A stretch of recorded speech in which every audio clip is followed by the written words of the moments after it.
할렐루야. 오늘 우리가 살펴볼 말씀은 누가복음 15장 전체 본문의 말씀입니다. 굉장히 우리에게 잘 알려진 유명한 본문의 말씀입니다. 사실 여러분 이 본문 말씀을 통해서 여러 가지 설교를 들으셨으리라 생각이 되는데, 오늘 하나님께서 그럼에도 불구하고 이 시간 하늘의 큰 은혜를, 새로운 은혜를 부어주시기를 간절히 소망합니다. 우리가 사실 잘 안다고 생각하는 성경의 말씀들이 실상은 모르는 것 투성이일 때가 많습니다. 우리가 성경을 깊이 묵상하지 못하고 피상적으로 읽기 때문인데요. 한번 우리가 이 말씀, 누가복음 15장의 말씀을 잘 파악하고 있는지 제가 진단할 수 있는 질문을 한번 드릴게요. 자, 오늘 본문에 몇 가지 이야기가 등장을 할까요? 그렇죠. 보통 우리가 세 가지의 비유라고 생각을 합니다. 자, 어떤 비유가 등장합니까? 양 100마리 중에 한 마리를 찾아 나서는 잃은 양 한 마리의 비유와, 두 번째는 10 드라크마가 있었는데 한 드라크마를 찾아서 그 동전을 찾는 잃어버린 비유. 자, 두 아들이 있었는데 한 아들을 잃어버린 비유입니다. 이 세 가지 비유가 등장합니다. 네, 여러분 틀렸습니다. 오늘 본문 3절 말씀을 잘 보시면 예수께서 그들에게 이 비유로 이르시되라고 되어 있습니다. 그러니까 오늘 본문에는 사실 세 가지의 비유가 아니라 하나의 비유가 등장합니다. 우린 여기에서부터 놓치고 있습니다. 세 가지의 비유가 등장한다고 생각하는데 아닙니다. 예수님은 지금 한 가지의 비유로 우리에게 말씀하십니다. 자, 그래서 누가복음 15장 전체를 본문으로 택하였습니다. 이 한 비유 안에 세 가지의 작은 스토리가 담겨져 있는 것 뿐입니다. 여러분, 만약에 이 본문의 말씀을 세 가지로 찢어서 잃은 양을 찾는 이야기를 가지고 설교를 하고 10 드라크마 중에 하나를 잃어버린 것을 가지고 설교를 하고 의미를 찾고 이 두 아들 중에 한 아들을 잃어버린 것을 가지고 설교를 하면 주님이 말씀하시는 의도와는 조금 멀어지는 것입니다. 자, 주님께서는 지금 한 가지 비유를 우리에게 하시는 거예요. 자, 한 비유 안에 세 가지의 작은 스토리가 등장하고 있다면, 자, 주님이 의도하시는 것은 무엇일까요? 여러분, 세 가지의 이야기가 있는데 사실은 하나의 비유라는 것입니다. 그러면 우리가 가장 강조하고 싶은 것을 1번과 2번, 3번 중에 어디에다가 놓겠습니까? 마지막 세 번째 이야기를 담을 것입니다. 이것이 진짜 하시고자 하는 말씀입니다. 자, 누가복음 15장 본문을 보시면 세 이야기가 기록된 절수를 한번 보실까요? 가장 긴 내용을 담고 있는 작은 스토리가 바로 우리가 잘 아는 탕자의 이야기가 제일 깁니다. 내용의 구조도 보시면 점점 주님이 말씀하시는 이야기의 강도가 세집니다. 자, 한번 그 보시겠습니다. 첫 번째 이야기는 양 100마리 중에서 한 마리를 잃어버렸습니다. 퍼센트로 따진다면 몇 퍼센트 잃어버렸을까요? 100 중에서 한 마리를 잃어버렸습니다. 1%를 잃어버린 거죠. 자, 두 번째 비유에서는 10개 중에 동전 하나를 잃어버렸습니다. 자, 몇 퍼센트를 잃어버렸습니까? 10%를 잃어버린 겁니다. 자, 세 번째 비유, 두 아들에 있었는데 한 아들을 잃어버렸습니다. 퍼센트로 따지면 50%입니다. 자, 그런데 사실은 우리가 성경을 정확하게 읽으면 사실은 두 아들마저 다 잃어버린 상태입니다. 집 안에 있는 아들, 큰 아들도 잃어버린 상태라고 할 수 있어요. 자, 또 첫 번째 이야기에서는 키우던 가축을 잃어버렸습니다. 안타깝죠. 자, 두 번째 이야기에서는 물질, 동전이죠. 소유물을 잃어버렸습니다. 역시 안타깝습니다. 키우던 가축을 잃어버린 안타까움도 크고 소유를 잃어버린 안타까움도 크지만 세 번째 등장하는 자식을 잃어버린 안타까움까지는 미치지 못합니다.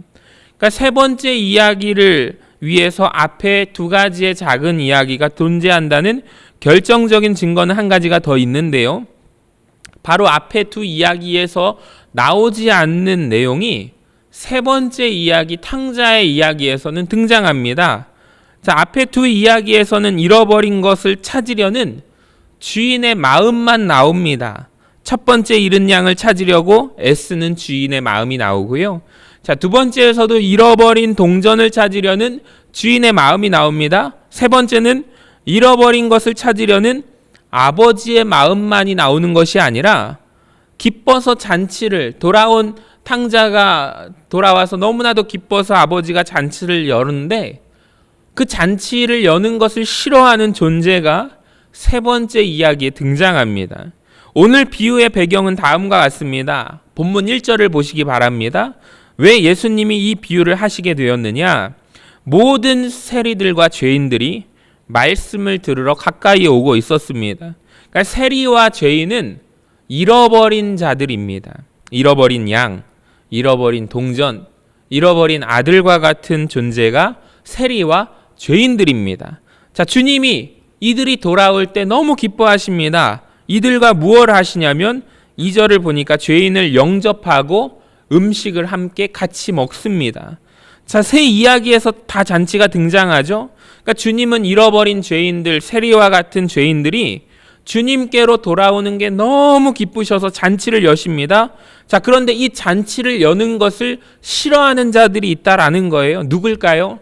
2절에 보니까 바리새인들과 서기관들이 수군거리고 있다는 것입니다. 이게 세 번째 이야기에 등장하는 마다들의 모습과 똑같습니다. 여러분, 주님이 오늘 이 비유를 왜 말씀하셨을까요? 죄인들이 돌아와서 주님은 기뻐하시고 영접하시는데 그것을 싫어하고 수군거리고 비판하는 바리새인들과 서기관들이 있기 때문에 이 비유의 말씀을 시작하신 것입니다. 자, 그래서 이 이야기의 주인공은 바로 마다들입니다. 마다들이 서기관들과 바리새인들을 향하여 말씀하고 있는 것입니다. 그러니까 우리가 돌아온 탕자의 비유로 알고 있는 핵심의 사실은 아버지의 기쁨을 이해하지 못하고 비판하는 마다들과 같은 바리새인들과 서기관들, 이 사람들을 향하여 들으라고, 깨달으라고 오늘 주님께서 이 비유의 말씀을 하신 것을 우리가 바라보기를 원합니다. 여러분, 이렇게 놓고 보면은 앞에 두 가지 이야기의 핵심이 무엇인지 우리가 다시 알게 되는데요. 자, 첫 번째 이야기에서 양을 100마리 중에서 한 마리를 잃어버립니다. 자, 중요한 사실은 양을 잃어버린 곳이 장소가 어디입니까? 집 밖에 나가서, 울타리 밖에 나가서 잃어버렸습니다. 두 번째 비유에서 동전을 잃어버렸습니다. 집 안에서 잃어버렸습니다. 그러니까 주님께서 알려주시는 것은 집 밖에만 나가야 잃어버리는 것이 아니라 집 안에 있으면서도 잃어버릴 수가 있다라는 거예요. 자, 세 번째 이야기는 이 두 이야기를 수렴합니다. 둘째 아들은 집 밖에 나가서 잃어버린 아들, 맏아들은 분명히 아버지와 함께 집 안에 있으면서 머물고 있었지만 역시 그도 잃어버린 아들이었다라는 것입니다. 그러니까 오늘 본문이 가진 기가 막힌 스토리를 가진 구조를 가진 스토리입니다. 자, 여기까지 이해하신다면 오늘 누가복음 15장 전체를 이해하실 수가 있는 기본적인 배경이 설명되었다고 생각하고, 자, 본격적으로 첫 번째 이야기와 두 번째 이야기를 시작하겠습니다. 자, 주님께서는 첫 번째 이야기와 두 번째 이야기를 강조하시면서 한 가지를 강조하고 싶으십니다. 잃어버린 자를 다시 찾으려고 하시는 하나님의 그 애타는 간절한 마음입니다. 찾았을 때 하나님은 얼마나 기뻐하시는가, 그것을 알려주고자 첫 번째 이야기와 두 번째 이야기를 하십니다. 자, 하나님의 마음이 어느 정도일까요? 우리의 상식적으로는 이해가 안 됩니다. 자, 4절을 보니까 어떤 사람이 양 100마리가 있습니다. 그 중에 한 마리를 잃어버렸어요. 굉장히 안타깝죠. 그런데 이 목자의 행동이 상식적으로 이해가 되지 않습니다. 양 99마리를 내팽겨치고 그 한 마리를 찾아갑니다. 여러분, 이게 인간적인 계산이 됩니까? 계산이 안 맞습니다. 그런데 이것이 하나님 아버지의 마음이라는 거예요. 자, 두 번째 이해가 안 되는 행동이 나오는데 그 잃은 것을 찾아내기까지 찾아낸대요. 여러분, 혹시 집에서 반려견을 키우십니까? 그 반려견을 잃어버리시면 얼마 동안 그 반려견을 찾으십니까? 근데 이 사람은요, 세상에 언제까지 찾느냐? 찾을 때까지 찾는데요. 이게 이해가 안 되는 행동입니다. 하나님의 마음입니다. 자, 5절을 보니까 또 찾아낸즉 즐거워서 어깨에 맨대요. 제가 사실 성경을 깊게 읽지 않았을 때는 양이 그동안 돌아다니느라 다쳐서 어깨에 메고 오나 보다라고 생각을 했습니다. 그런데 설교를 위해서 본문을 자세히 읽었더니 그게 아니었습니다. 양이 다리를 다쳤기 때문이 아니라 왜 메고 올까요? 즐거워서 너무너무 좋아서 들쳐메고 온다는 것입니다. 이것이 하나님 아버지의 마음이라는 거예요. 그리고 또 더 이해가 안 됩니다. 6절을 보니까 집에 와서 그 벗과 이웃을 불러 모으고 말하되 나와 함께 즐기자 나의 잃은 양을 찾아내었노라. 양 한 마리를 찾았다고 해서 잔치를 벌립니다. 벗과 이웃을 불러서 잔치를 합니다. 이게 계산적으로 안 맞습니다. 그런데 이것이 하나님의 마음입니다. 자, 이 비유를 통해서 이 이야기를 통하여 알아야 될 것 한 가지, 이것이 하나님의 마음이라는 거예요. 7절에 내가 너희에게 이르노니 이와 같이 죄인 한 사람이 회개하면 하늘에서는 회개할 것 없는 의인 99으로 말미암아 기뻐하는 것보다 더하리라.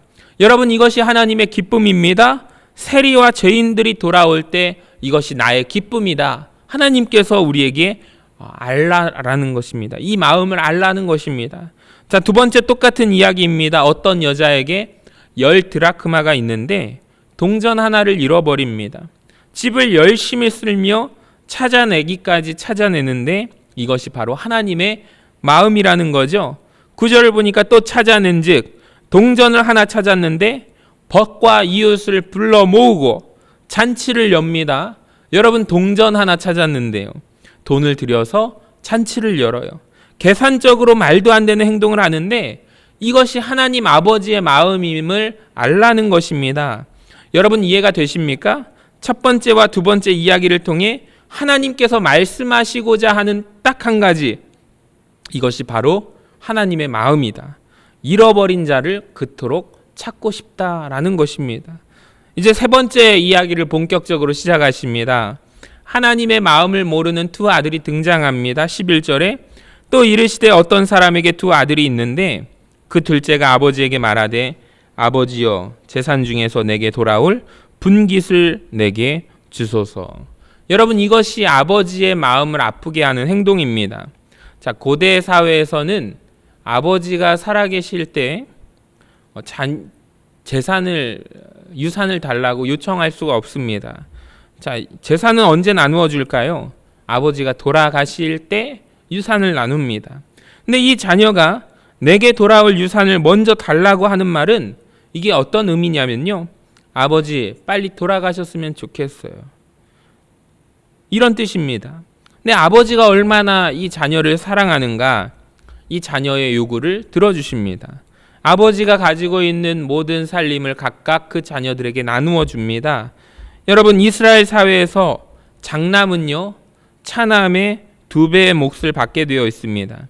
그렇다면 아버지가 자기 재산을 3등분을 해서 3분의 2는 지금 큰 아들에게 주고 3분의 1은 작은 아들에게 주었다는 것입니다. 오늘날에는 재산을 은행에다가 예치를 하잖아요. 근데 옛날 사람들이 가지고 있는 재산 목록은 무엇이었냐면 토지나 양이나 염소, 소였습니다. 여러분, 이게 무슨 말일까요? 아버지가 만약에 지금 가지고 있는 땅이 100평 정도가 된다면 그 중에 67평은 큰 아들에게 주인으로 주어버린 것입니다. 33평 정도는 작은 아들에게 양도를 한 거예요. 예를 들어서 아버지에게 소가 10마리가 있다면 그 중에 7마리는 큰 아들에게 주고 3마리는 작은 아들에게 준 것입니다. 각각 나누어 준 상태라는 거예요. 여러분, 나누어 줄 때 아버지의 마음은 얼마나 아팠겠습니까? 근데 아버지의 마음을 더 아프게 하는 일이 13절에 등장합니다. 그 후 며칠이 안 되어 둘째 아들이 재물을 다 모아가지고 떠나게 됩니다. 이 말은 곧 현금화를 했다라는 거예요. 여러분, 금매로 파는 것은 죗값을 원래 못 받습니다. 근데 이 아들이 아버지가 피땀 흘려서 일군 재산을, 모든 재산을 금매해서 현금화시켜서 팔아버립니다. 땅도 헐값으로 금매로 팔아버리고 가축도 다 팔아치워버립니다. 아버지의 피 같은 땅이 사라져 버립니다. 가축들이 눈앞에서 사라지는 거예요. 그리고 그 아들은 어디로 가는가? 이게 또 더 큰 문제입니다. 먼 나라로 떠납니다. 이게 우리가 느끼는 충격보다 이 당시로서는 엄청난 충격인데요. 이 당시의 성경시대의 한 개인의 정체성을 설명하는 두 가지의 질문이 있어요. 하나는 내가 누구의 아들인가? 두 번째는 내가 어디 출신인가? 이 두 가지를 근데 부정하는 말씀입니다. 아버지를 떠나고 살던 지역을 떠난다는 것입니다. 그리고 더 중요한 거 먼 나라로 갑니다. 이스라엘을 떠납니다. 이스라엘을 떠난다는 것은 곧 하나님을 떠난다는 것입니다. 그러니까 이 탕자가 지금 사실은 아버지만 떠난 게 아니라 하나님을 떠나고 있는 것을 말씀합니다. 자, 먼 나라로 가는데 그 나라는 하나님을 믿지 않는, 섬기지 않는 나라라는 증거가 바로 돼지를 키웁니다.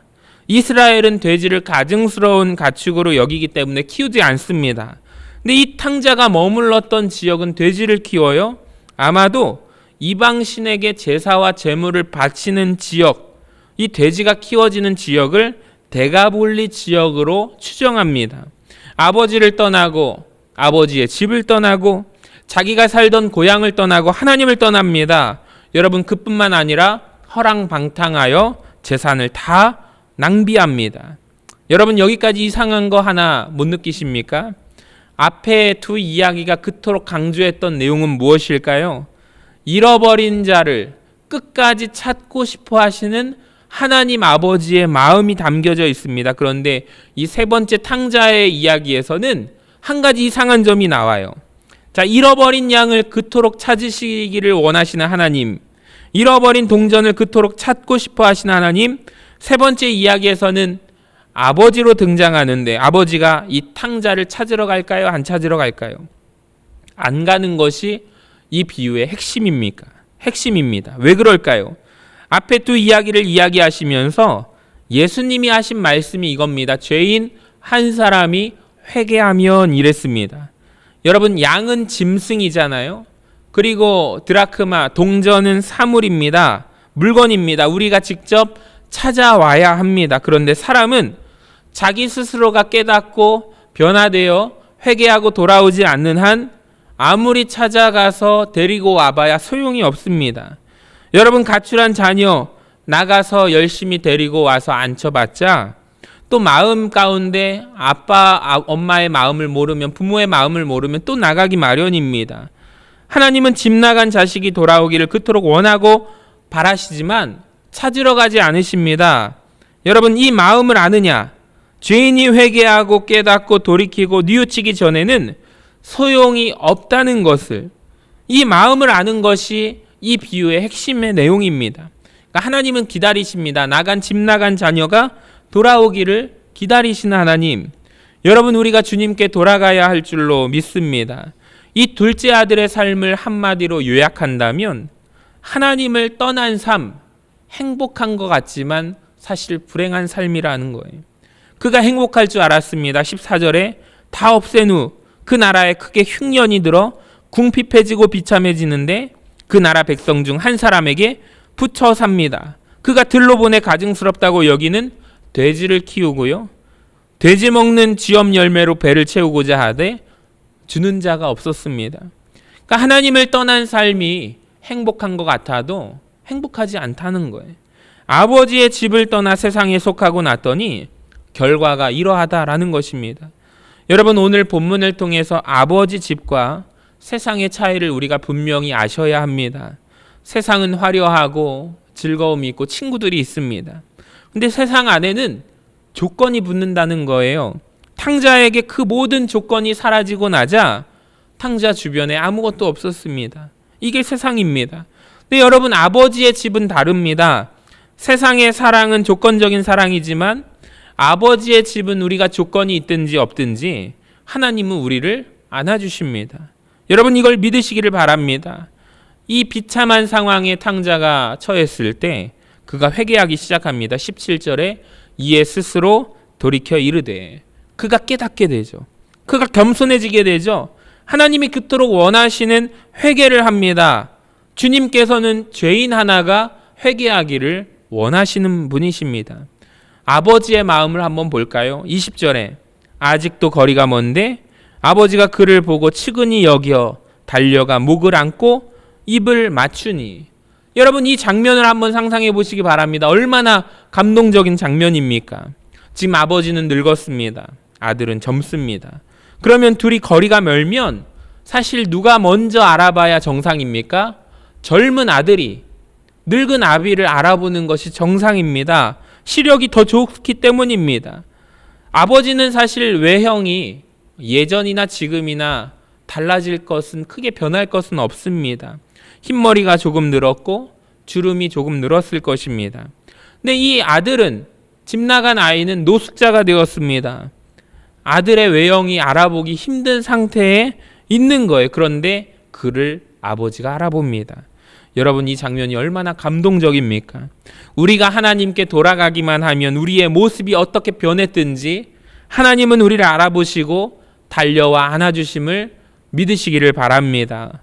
근데 이게 끝이 아닙니다. 세 가지의 비유의 공통점이 등장합니다. 잔치가 등장하죠. 이 아들은 내가 감당하지 못하겠나이다 라고 하는데 아버지가 아들에게 좋은 옷을 입히고 손에 가락지를 끼우고 발에 신발을 신기고 23절에 살찐 송아지를 잡고 먹고 즐기자 말씀합니다. 자, 중요한 것은 송아지를 잡았다는 거예요. 소 한 마리를 잡게 되면 대개 100명에서 200명 정도의 사람이 함께 먹을 수가 있습니다. 무슨 말이냐면 이 기쁨을 함께 나눈다는 것입니다.